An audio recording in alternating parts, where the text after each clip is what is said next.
A Fraser Institute report on mining has identified a pair of challenges for the industry. While it seems one is being addressed to the best of government's ability, another may need more buy-in from industry.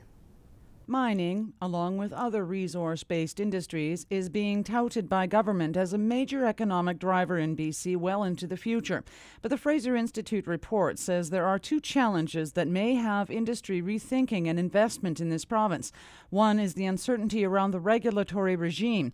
The BC government has been making some strides on that front, and more is to come. There's a lot more that needs to be done on it, but we are making progress there. And I think we'll see some it should be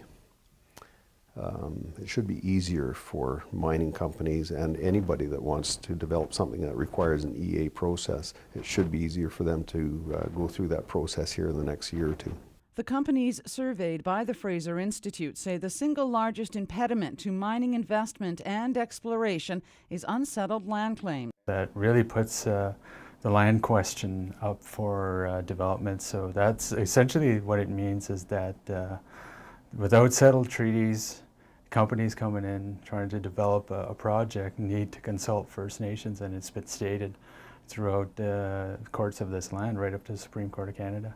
Terry Teegee says First Nations are often overlooked in the early stages. It's an ongoing issue with a lot of companies in British Columbia. Some companies are better than others, and essentially is that First Nations are consulted as an afterthought. And for us, we really want free, prior and informed consent.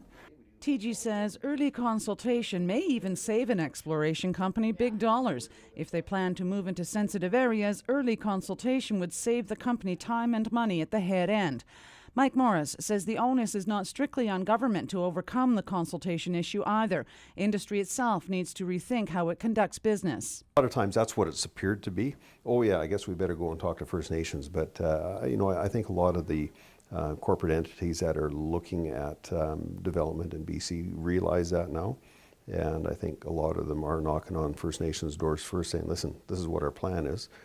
This is what we'd like to do. How can we do it together? Morris firmly believes First Nations are open to economic development through investments in mining and other resource sectors. Cheryl Jan, CKPG News.